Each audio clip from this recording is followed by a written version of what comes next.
Welcome back to Repurpose Journey, where we explore how to navigate life's challenges with resilience, faith, and purpose. I'm your host, Laura, and today we're diving into a topic of faith and how it can play a role in healing and finding peace, even in the face of having a chronic illness. For those of us living with conditions like Meniere's disease, the challenges can feel never-ending. There's dizziness, fatigue, tinnitus, migraines, you name it. They're just the surface of what we face. Beneath it all lies the emotional and spiritual struggle to stay grounded when life feels uncertain. Today I want to share how faith has been a cornerstone in my own journey and offer encouragement to you walking a similar path. When I talk about healing, I don't just mean the physical kind. Healing is holistic, a whole body. It's about finding peace in your mind, your heart, and your spirit, even when your body feels anything but at peace. Physical healing may be uncertain or even out of the reach for some of us, but emotional and spiritual healing are paths we can choose to walk every day. It's about cultivating a sense of wholeness even in the midst of our brokenness. For me, faith has been a lifeline. It's an anchor that keeps me grounded when everything else feels like it's spinning out of control. On the hardest days when symptoms flare and doubts creep in, leaning into my faith reminds me that I am not alone in this battle. It's the quiet reassurance that my struggles are seen, my prayers are heard, and my strength is not limited to what I can muster on my own. This doesn't mean it's always easy. There are moments when fear and frustration completely overwhelm me, when I question why this is happening, or why it's happening to me, or how much more can I endure. But it is in those moments of surrender, when I let go of the need to have all the answers, that I find the peace that only God can provide. Healing means making space for grace, even when we're at our lowest. It's recognizing that our worth isn't tied to what we can or can't do on a given day, but it's about finding hope in small victories, joy in the unexpected places, and purpose in our journey. Faith isn't about denying the reality of pain or struggle. It's about choosing to believe that there's more to the story, that healing can take many forms, and that even in our weakest moments, we are never truly alone. Scripture, prayer, and moments of quiet reflection have become tools I rely on to reframe my perspective and ground myself amidst life's uncertainties. These practices aren't just habits, they're lifelines for me. They help me navigate the emotional and spiritual challenges of living with this chronic illness. They remind me that my circumstances may feel overwhelming. There's a deeper source of strength and peace that's available to me. One verse that has carried me through countless difficult moments is in 2 Corinthians. It's 12:9. It says, "My grace is sufficient for you, for my power is made perfect in weakness." Well, I need a whole lot of grace, and weak, I'm there. These words are like a balm for my soul. They remind me that I don't have to rely solely on my own strength, which often feels insufficient. Instead, I can lean into God's grace, knowing that His power shines brightest in my weakest of moments.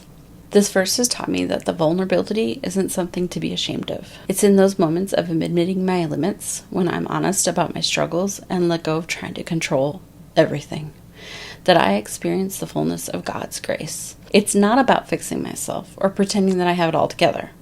It's about trusting that His strength will carry me when I can't take another step on my own. Prayer, for me, is a conversation, a space where I can pour out my fears, frustrations, and hopes. Sometimes it's literally a whisper, a plea for help. I have fallen in love with breath prayers. Using scripture to pray breath prayers is just the perfect way to speak when my words are so few and I just can't. Other times, prayer is a quiet moment of gratitude for the strength I didn't know I had until I needed it. Quiet reflection allows me to pause and reconnect, to step back from the chaos and find clarity in His promises. Through it all, this verse reminds me that weakness doesn't disqualify me. It positions me to receive God's strength in ways I could never imagine. It's in these moments of surrender that I find the courage to keep moving forward, knowing that I'm held by a power far greater than my own. One of the most challenging aspects of living with a chronic illness is the unpredictability. There's no way to plan for when symptoms will flare up or how they'll impact your day. Meniere's disease, for example, doesn't follow a schedule. It doesn't ask for permission to interrupt my life. A day that starts with hope and energy can suddenly spiral into dizziness, tinnitus, overwhelming fatigue, and so much more. This unpredictability can feel like a constant shadow, making it hard to make commitments, pursue goals, or even feel like yourself. It's not just about the physical symptoms, though. The emotional toll is just as real. Plans can be derailed at the last minute, leading to guilt or frustration. Relationships can be strained as loved ones struggle to understand what you're going through. And your sense of identity can feel fragile. It can feel like it's been stripped away when so much of your energy is spent simply managing the day-to-day challenges. But here's what I've learned. Peace isn't about controlling the storm. It's about finding calm within it. I used to believe that I had to wrestle with my illness and fight it head on. How to figure out how to outsmart it next. This mindset, it left me exhausted and defeated. Over time, I've realized that true peace comes from letting go of the need to control what I can't and focusing instead on how I respond. Finding calm doesn't mean pretending everything's okay or denying the difficulty of the situation. It means creating space for grace, choosing to breathe deeply, centering yourself, and anchoring your thoughts in something greater than the chaos. For me, this has meant leaning into my faith, practicing my faith and mindfulness, and allowing myself to focus on what I can do rather than what I can't. When I stop trying to predict or control every moment and instead focus on being present, I find moments of peace in the midst of uncertainty.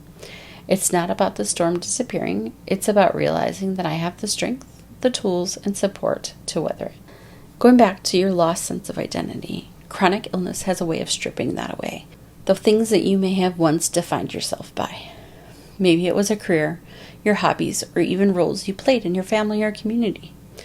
When your energy is consumed by the doctor's appointments, by symptom management, and simply trying to get through a day, it's easy to feel like the person you once were is slipping away. The loss of identity can be one of the hardest parts to navigate. You might find yourself questioning, who am I? Who am I now? Or what do I have to offer when I can't do all the things I used to do? It can feel like the illness is taking up so much space in your life that there's little room left for things that used to bring you joy or purpose. But here's what I've learned. While chronic illness changes your circumstances, it doesn't change the essence of who you are. You are still the person who loves deeply, who dreams big, and carries a unique purpose that no one else can fulfill. Your worth isn't tied to your productivity or how much you will accomplish in a day. It's found in who you are, not in what you do. Rediscovering your identity might look different now. It might mean finding new ways to connect with your passions, even if they've shifted or adapted in your current reality. It could involve embracing your role as someone who understands resilience and empathy in a new way. Or it might mean learning to see yourself not through the lens of what's been lost, but through the perspective of someone who is growing and evolving in ways that you never expected. So yes, chronic illness demands so much of you, but it also reveals parts of yourself you may not have noticed before. Maybe it's a strength, a courage, and a deep capacity to persevere. Your identity is still yours, even if it's taking on new forms. And while the process of rediscovery may take time, it's a journey worth embracing. Faith plays a huge role in this. This doesn't mean I don't have days that are really tough. I absolutely do.